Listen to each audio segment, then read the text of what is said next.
Hello dear friends, my name is doctor Ayesha. उम्मीद है आप सब खैरियत से होंगे। आज मैं यहाँ पर आपको बवासीर के बारे में बताऊंगी कि बवासीर क्या है, बवासीर की वजूहात क्या हैं और इसको आप घर पर किस तरीके से बेहतर कर सकते हैं या इसकी होम रेमेडीज़ क्या हैं कि आप बवासीर का इलाज कर सकें। बवासीर ये होता है कि जब एक पेशेंट को बहुत ज़्यादा कब्ज़ हो और पखाना जो है वो बहुत हार्ड स्टूल करके आए तो जो खून की नालियाँ हैं उसमें सोजन आ जाती है और पखाने की जगह सूज जाती है और वहाँ पर जो है मोका सा बन जाता है, यानी कि एक हिस्सा जो रेक्टम का है वो बाहर आने लगता है और उसके साथ जो है खून आने लगता है। यानी कि जब भी पखाने के साथ खून आएगा तो इसको हम पाइल्स या बवासीर कहते हैं। इसकी वजूहात क्या है? सबसे पहले ये देखा गया है कि जो पेशेंट बहुत ज़्यादा जिनको कब्ज़ रहती हो और वो बहुत ज़ोर लगा के पखाना करते हो तो उनमें ये बहुत कॉमन है। सेकंड, प्रेगनेंसी में बहुत ज़्यादा ये देखी गई है कि प्रेगनेंसी में इतना बॉडी पे प्रेशर होता है कि उसमें बवासीर बहुत कॉमन है।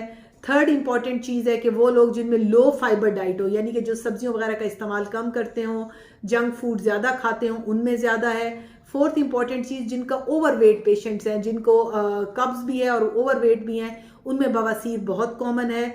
और उसके बाद वो पेशेंट जिनकी फैमिली हिस्ट्री हो, यानी कि नाना दादा दादी, यानी कि अगर फैमिली में पाइल्स हो तो ये भी आगे फैमिली में रन करती हैं।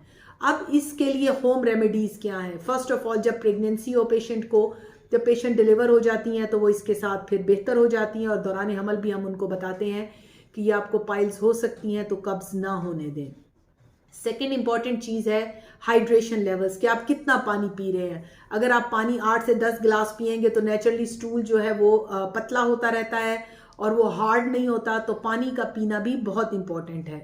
थर्ड इंपॉर्टेंट चीज़ है कि हाई फाइबर डाइट, यानी कि जिसमें फाइबर ज़्यादा हो। फाइबर सब्जियों में ज़्यादा है, दालों में ज़्यादा है, होल ग्रेन व्हीट में, यानी कि वो जो हम आटा खाते हैं वो चक्की का आटा हो तो वो बहुत बेहतर है। तो उसमें जो है उसमें कब्ज़ होने के चांसेस कम होते हैं। और सब्जियां फलों का इस्तेमाल ज़्यादा करें। अब ना खाने वाली चीज़ों में ये होता है कि ऑयली स्पाइसी चीज़ें, तली हुई चीज़ें, बर्गर पिज़्ज़ास टाइप, समोसे पकोड़े टाइप, उसका इस्तेमाल कम करें।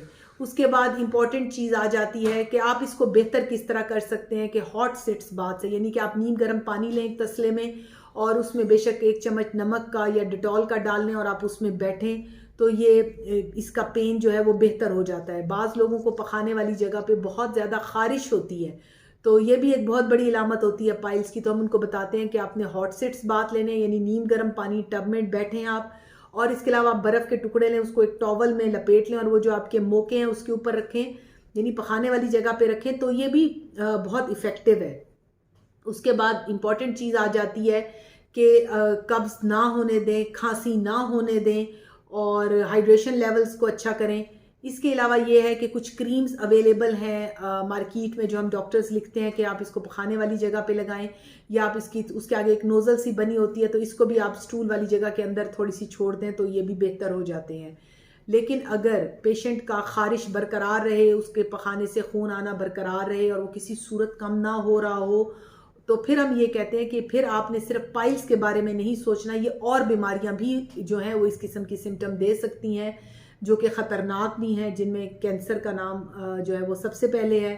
तो जब भी आपको पाइल्स हों और इन होम रेमेडीज़ से आप बेहतर ना हो रहे हों तो फिर आपने ज़रूर डॉक्टर से रब्ता करना है। और दर्द की शिद्दत इतनी ज़्यादा हो कि आप पखाना करते हुए आपको शदीद दर्द हो रहा हो और इन सब होम रेमेडीज़ से भी अगर आप बेहतर नहीं हो रहे, देन कंसल्ट अ डॉक्टर कि वो आपको हेल्प आउट करे।